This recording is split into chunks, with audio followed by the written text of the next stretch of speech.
Assalamu alaikum, j'espère que vous allez bien, j'espère que vous vous portez bien.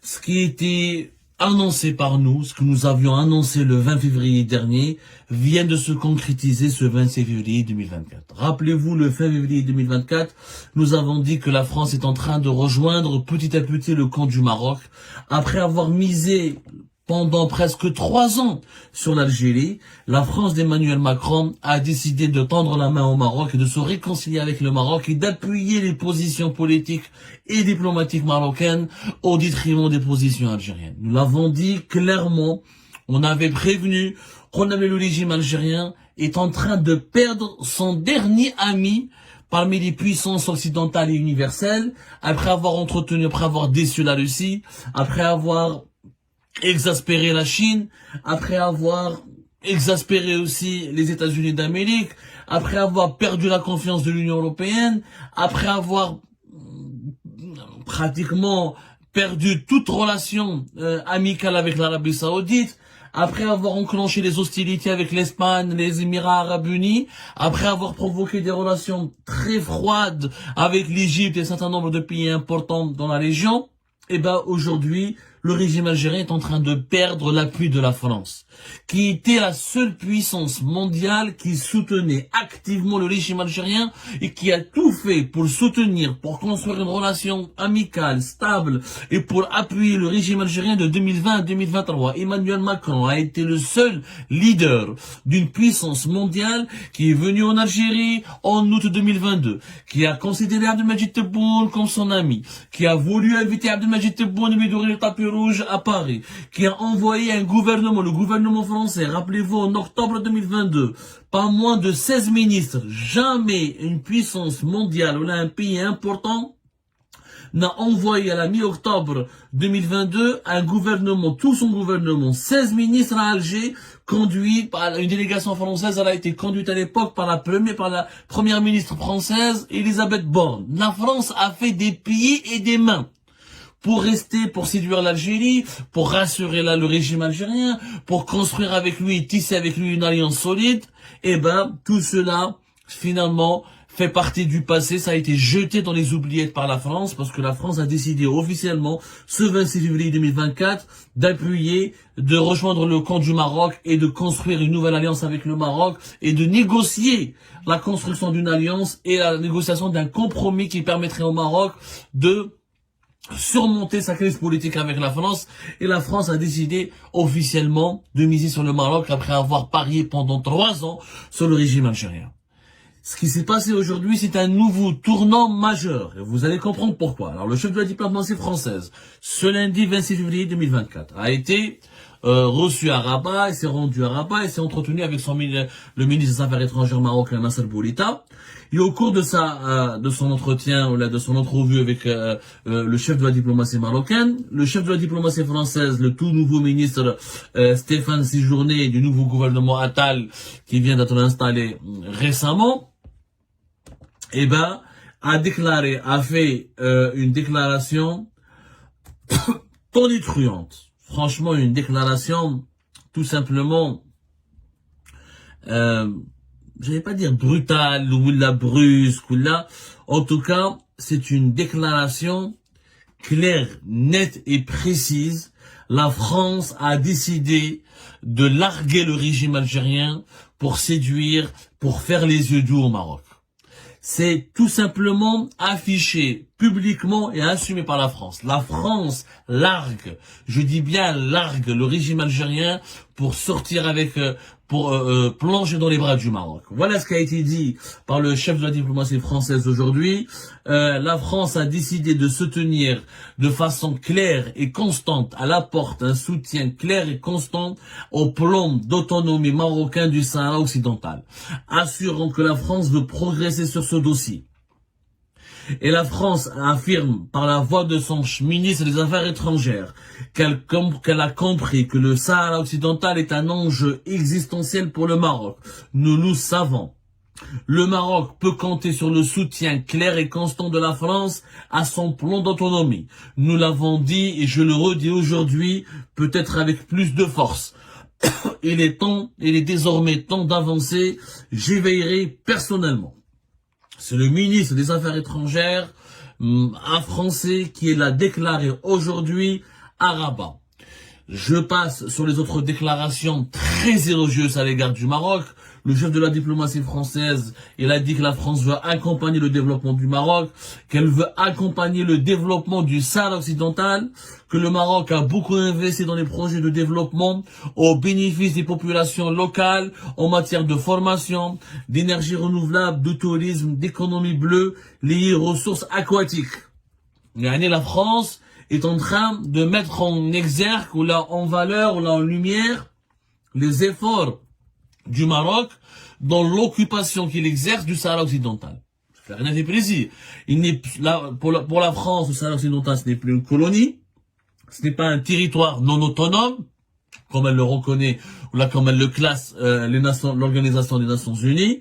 Pour la France, le Maroc, le Sahara occidental est une région intégrante du Maroc, où le Maroc a beaucoup investi pour améliorer le bien-être de la population locale et pour améliorer le développement local à travers des projets de tourisme, d'énergie renouvelable et même des projets économiques de pointe.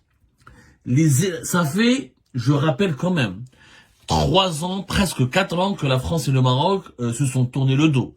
Contre la France et le Maroc, il y avait une crise politique inédite et majeure. 2021, l'affaire Pegasus, 2022 et 2023, les résolutions du Parlement européen et l'affaire du Marocco Gate dans le sillage de l'affaire du Qatar Gate. Les relations étaient totalement pourries. Emmanuel Macron n'a jamais pu aller au Maroc, comme il est venu en Algérie. La coopération bilatérale entre le Maroc et l'Algérie, entre le Maroc et la France était réduite à son strict minimum. Il y avait une crise aussi à cause de l'expulsion des migrants clandestins et des migrants marocains en 2021 et en 2022. Les relations Yajma'a étaient tout simplement très compliquée, pour ne pas dire très houleuse et très brûlante entre janvier 2023 et novembre 2023. Le poste d'ambassadeur du Maroc à Paris était vacant. Était tout simplement vacant, et le Maroc n'avait fait le choix de même pas nommer un ambassadeur. Il aura fallu attendre la fin de l'année 2023 pour assister à un début de réchauffement des relations diplomatiques entre le Maroc et la France. Un réchauffement qui a été confirmé le 20 février dernier avec l'accueil, le déjeuner qui a été organisé par Brigitte Macron, la femme du président français Emmanuel Macron, à l'honneur des 3 sœurs du roi du Maroc, Mohamed VI.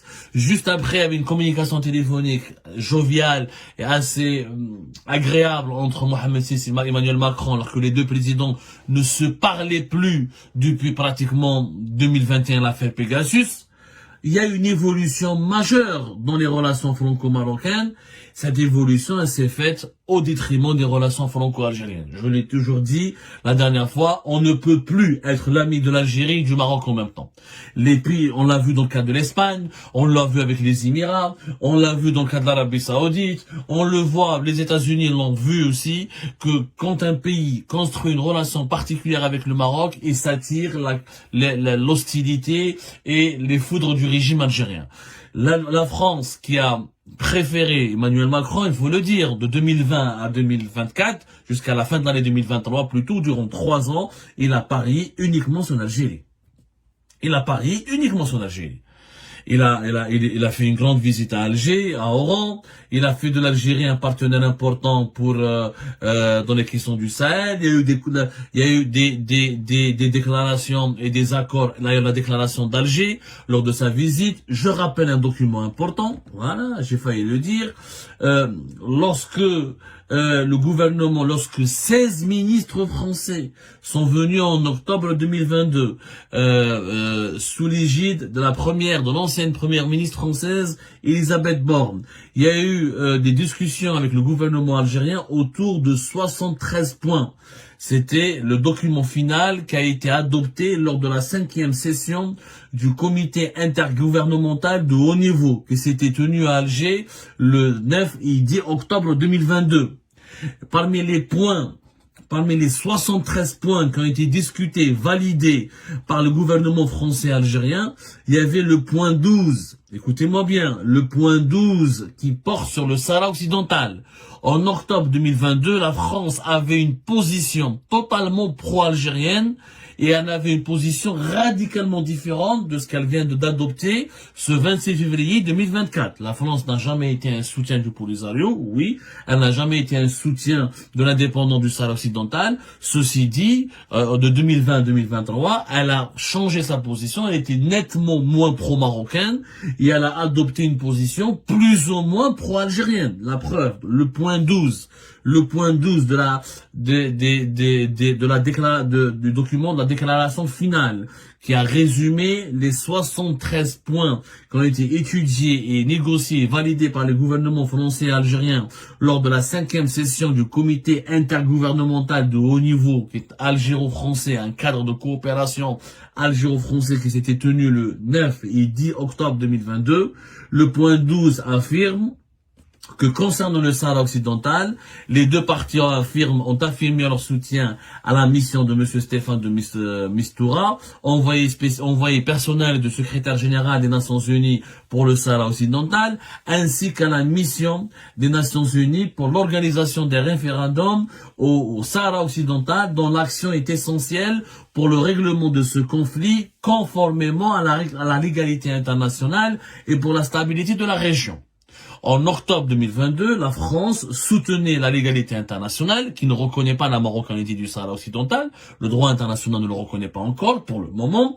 Et que pour la stabilité de la région, la France appuyait l'idée d'un référendum, de l'organisation d'un référendum sous l'égide de l'ONU pour permettre aux populations du Sahara occidental de choisir leur destin, ou faire partie du Maroc, ou prendre l'indépendance. Ça, c'était en octobre 2022. Lyon, le 26 février 2024, moins de 2 années plus tard, la France a changé de discours.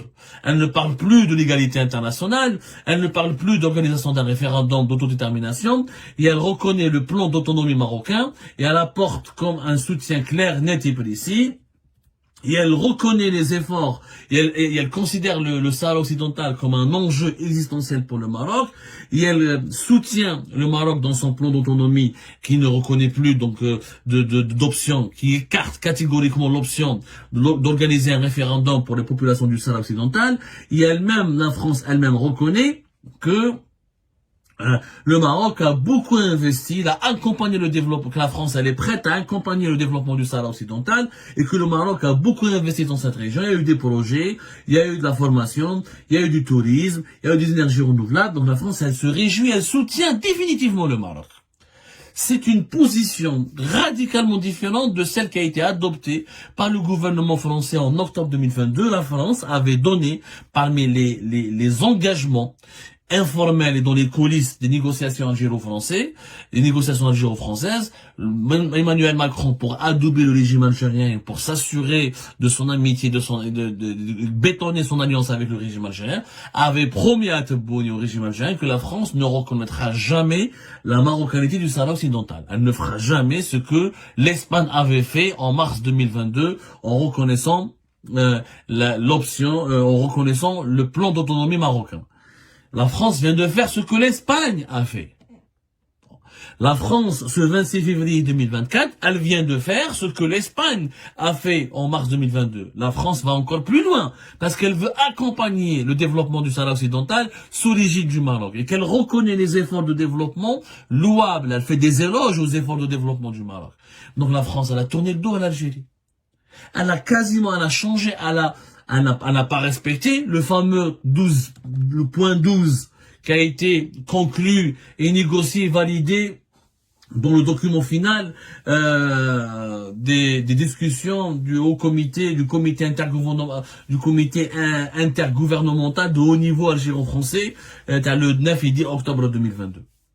Clair, net et précis. La France a fait son choix, comme l'Espagne, d'ailleurs, comme les États-Unis d'Amérique. Ils ne soutiennent plus la position algérienne. Sauf que nous, ça fait 3 ans. 3 ans, la France était du côté de l'Algérie. Le régime Tebboune n'a rien profité. Ni nous n'avons ramené des investisseurs français en Algérie. Ni nous avons obtenu plus de visas pour les Algériens qui partent en France, ni nous avons protégé ou développé ou obtenu de la part de la France des concessions concernant les droits de la communauté algérienne en France, ni nous n'avons construit une alliance stratégique et géostratégique avec Paris.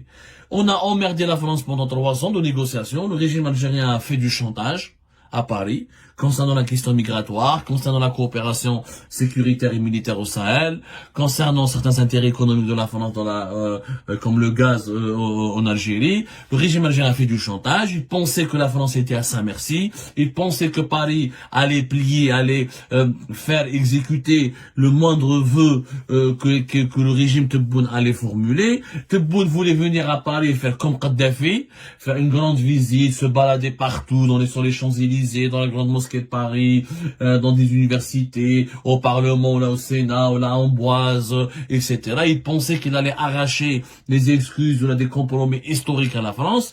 Et à force de presser, à force d'être arrogant, à force d'être trop sûr de soi-même, à force de défendre une feuille de route qui est irréaliste, qui est surréaliste et qui n'a pas de sens, la France a fini par tourner le dos à l'Algérie et elle a choisi, comme beaucoup de puissances et d'autres pays importants de cette planète, le camp du Maroc. C'est simple. C'est une nouvelle défaite. Ni Tebboune est parti en France, ni nous avons arraché des compromis historiques à la France concernant l'immigration, concernant le colonialisme, la colonisation, il y a eu quelques gestes d'apaisement, etc. Concernant la commission de Benjamin Stora, quelques noms de rues au nom des martyrs de l'Algérie, mais le plus gros n'a pas été, il n'y a pas eu d'excuses officielles de la part de la France concernant les crimes coloniaux en Algérie, il n'y a pas eu d'engagement économique important de la France, nous avons fourni plus de gaz à la France, c'est la France qui a gagné. Nous avons repris les importations françaises, mais l'Algérie n'a rien exporté, mis à part son gaz à la France. Donc, vers la France, nous n'avons rien exporté de plus intéressant. Donc, il n'y a pas eu beaucoup de création d'emplois, il n'y a pas eu beaucoup de création de revenus, alors que la France reste parmi les 2 principaux investisseurs au Maroc, et que allez voir les projets français économiques, comment le type de richesse, le nombre de revenus et le nombre d'emplois qu'ils ont créés au Maroc, et la valeur ajoutée que ça rapporte, que les investissements français rapportent à l'économie marocaine. Ça n'a rien à voir avec ce que les Français, avec la réalité, ça n'a rien à voir avec la réalité très médiocre et simpliste des investissements français en Algérie. C'est très décevant. Encore une fois, c'est une défaite. Faut le dire. L'Algérie s'isole. Nous perdons jour après jour, trimestre après trimestre, semestre après semestre, l'appui de nos alliés les plus importants qui rejoignent chacun à son tour le camp du Maroc. Celui qui voit pas cette réalité est un aveugle, ou là est un malhonnête, ou là il n'est pas patriote, mais il ne protège pas ses intérêts. Aujourd'hui, il faut repenser profondément la politique externe internationale de notre pays. Il faut que les décideurs actuels se remettent en cause ou partent, parce qu'ils ont essuyé pas mal de défaites et qu'ils n'ont absolument pas su défendre les intérêts suprêmes de l'État. Aujourd'hui, je sais pas qui sont nos amis aujourd'hui. Nous connaissons nos ennemis, mais qui sont nos amis? Personne ne veut me répondre à cette question. Qui sont les amis de notre pays? Qui sont les amis de l'Algérie sur lesquels on peut compter au cas de crise ou de catastrophe majeure? La France a changé de position. Elle en a eu marre de l'instabilité chronique du régime algérien. Elle en a eu marre du caractère puéril du régime des dirigeants algériens. Et elle a bien vu qu'elle n'avait rien à gagner, que l'Algérie est en recul au Sahel. Donc même les pays du Sahel ne veulent plus traiter avec l'Algérie. Ils se rapprochent davantage du Maroc que de l'Algérie. Que le Maroc est en expansion. Et que même des grandes puissances comme la Chine et la Russie sont en train d'abandonner l'Algérie petit à petit, ne la soutiennent plus en tout cas aussi activement qu'avant. C'est une position très délicate, très indélicate plutôt, qui prouve que nous subissons un déclin au niveau de l'influence dans notre pays, qui perd de son leadership, qui s'isole de plus en plus et qui voit le camp marocain adverse se renforcer de jour en jour. Regardez comment les Marocains ont profité de la crise entre l'Algérie et l'Espagne. de 2022 jusqu'à fin 2023. Allez voir le nombre des investisseurs espagnols qui a augmenté au Maroc. Allez voir comment les parts de marché de l'Espagne au Maroc ont augmenté. Allez voir comment les Marocains ont profité de cette crise entre l'Espagne et l'Algérie pour ramener vers leur marché plus d'entreprises espagnoles et plus d'argent et renforcer la coopération bilatérale. Et vous allez voir, vous avez bien vu que c'était au mois de ce mois de février, lorsque le chef de la diplomatie espagnole devait venir à Alger, il a annulé sa visite parce que Tebboune ne voulait pas le recevoir conformément au protocole diplomatique et aux négociations en cours pour se réconcilier avec l'Espagne. Une semaine plus tard, le Maroc a invité, avec tous les honneurs, le chef du gouvernement espagnol en offrant de nouveaux accords pour renforcer l'alliance du Maroc avec l'Espagne. À chaque fois qu'il y a un faux pas du régime algérien, le Maroc en profite brillamment. À chaque faux pas. En fait, le régime Tebboune ne cesse de faire des cadeaux au Maroc. Et après avoir échoué à construire une relation stable, durable et pragmatique avec la France pendant 3 ans, nous avons poussé les Français le régime Tebboune a poussé les Français à se réconcilier avec le Maroc. Il y a à faire le choix de reconstruire son alliance avec le Maroc. Au détriment de quoi? Au détriment des intérêts de l'Algérie et de sa feuille de route. L'addition, elle est claire. Amateurisme, bêtise, irrationalité, instabilité. Nous perdons chaque jour de nos alliés, nos amis. Nous n'avons réalisé aucun de nos objectifs, ni sur le dossier du Sahara occidental, ni sur le dossier de la coopération économique, ni sur le dossier de la coopération politique. Aujourd'hui, nous faisons figure d'un pays que les puissances de ce monde boudent parce qu'ils voient en lui parce qu'il y a un régime totalement instable à sa tête. Et c'est très inquiétant pour l'avenir de notre pays. Très, très inquiétant.